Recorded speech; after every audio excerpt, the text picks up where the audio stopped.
Hi friends, എല്ലാവർക്കും നമസ്കാരം. ഇന്നേക്ക് நம்ம வீடியோவில் கட்டன் சாயையும் கட்டன் காப்பியும் சரியான அளவில் எப்படி செய்வதுன்னு தான் பார்க்க போகிறோம். பால் சேர்க்காமல் நல்ல ருசியான பிளாக் டீ மற்றும் பிளாக் காஃபி செய்ய இது ரொம்ப சுலபமான முறை. வீடியோவை கடைசி வரைக்கும் பாருங்க. அப்போ தான் நம்ம கரெக்ட் மெஷர்மெண்ட்டில் எப்படி இது சூப்பர் டேஸ்ட்டில் தயார் பண்ணலாம் என்று பார்க்கலாம். நம்ம சேனலை இதுவரைக்கும் சப்ஸ்கிரைப் பண்ணாதவர்கள் இருந்திருந்தால் மறக்காமல் நம்ம சேனலை சப்ஸ்கிரைப் பண்ணுங்க. பக்கத்திலே பெல் ஐக்கன் ப்ரெஸ் பண்ணி ஆல் ஆப்ஷன் எனேபிள் பண்ணியிருந்தா உங்களுக்கு பிரயோஜனமான நிறைய கேரளா ரெசிபீஸை நம்ம சேனலில் நான் அப்லோட் பண்ணியிருக்கேன். இப்போ ஃபஸ்ட்டு வரட்டி நமக்கு செய்யலாம். அதுக்காக ஒரு பாத்திரத்திலேக்கு 2 கப் பச்சை தண்ணி நான் ஊற்றியிருக்கு. பாருங்க, இந்த கப்பில் தான் 2 கப்பு தண்ணி. இதனோட கரெக்ட் அளவில் தான் நான் இப்போது சொல்ல போகிறேன். இது நல்லா கொதிக்க வைக்கலாம்.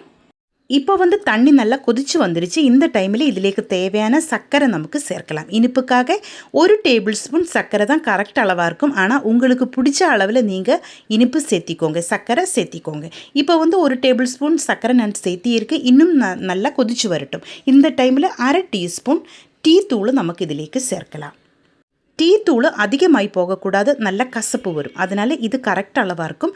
1/2 டீஸ்பூன் நான் சேர்த்தியிருக்கு. மறுபடியும் நமக்கு நல்லா கொதிக்க விடலாம். இதே மாதிரி 1 நிமிஷம் நல்லா கொதிச்சு வரட்டும். அந்த டைமில் நமக்கு ஸ்டவ் ஆஃப் பண்ணலாம். உங்களுக்கு பிடிச்சிருந்தா இதிலேக்கு கிராம்பூ சேர்க்கலாம். அப்படி சேர்த்திருந்தா கிராம்பூ டீ ஆகிடும். இது ஏலக்காய் சேர்த்திருந்தால் ஏலக்காய் டீ ஆகிடும். லெமன் ஜூஸ் இதிலேக்கு ஊற்றிருந்தால் லெமன் டீ ஆகிட்டு கூட இதை யூஸ் பண்ணலாம். இஞ்சி சேர்க்கலாம். அப்போது இஞ்சி டீ ஆகிட்டு இது யூஸ் பண்ணலாம். இதே மாதிரி என்ன இன்க்ரீடியண்ட் இதிலேக்கு சேர்க்கிறதோ அதே மாதிரி அந்த டீ ஆகிடும். இப்போ நம்ம வரட்டி கரெக்டாக ரெடி ஆகிருக்கு. இனி நமக்கு காஃபி செய்யலாம். அதுக்காக இதே மாதிரி 2 கப்பு தண்ணி நான் மறுபடியும் பச்சை தண்ணி நம்ம பாத்திரத்திலேக்கு ஊற்றியிருக்கு. இதுவும் நமக்கு நல்லா கொதிக்க விடலாம். தண்ணி நல்லா கொதிச்சு வந்துருச்சு. இந்த டைமில் இதிலேக்கு தேவையான அளவில் சர்க்கரை சேர்க்கலாம். காஃபிக்கு எப்போவுமே அதிகமாக சர்க்கரை சேர்த்துடணும். அப்போது தான் நல்லா டேஸ்ட்டாக இருக்கும். நம்ம டீயேக்காலும் அதிகமாக சர்க்கரை காஃபிக்கு சேர்த்துடணும். இனி இதிலேக்கு காஃபி தூள் சேர்க்கலாம். இது நம்ம வீட்டில் தயார் பண்ணிய காஃபி தூள் தான். விதையை வறுத்து பொடிச்சு தூளாக்கி எடுத்த காஃபி தூள் தான் இது. இதிலேக்கு சீரகവും ஏலக்காயும் எல்லாம் சேர்த்திய காஃபி தூள் தான் இது. அதனால் வேறு எதுவும் இதிலேக்கு சேர்க்க தேவையில்லை. நம்ம ப்ரூ காஃபியோட காஃபி தூள் வச்சு கூட காஃபி தயார் பண்ணலாம். ஆனால் அதிகமாக சேர்க்கக்கூடாது. இந்த காஃபி தூள் 1/4 டீஸ்பூன் நான் சேர்த்தியிருக்கு. ப்ரூ காஃபி தூளாக இருந்தால் நீங்கள் 3/4 டீஸ்பூன் மட்டும் சேர்த்தியா போதும். இது நல்லா கொதிச்சதுக்கப்புறமா நமக்கு ஸ்டவ் ஆஃப் பண்ணலாம்.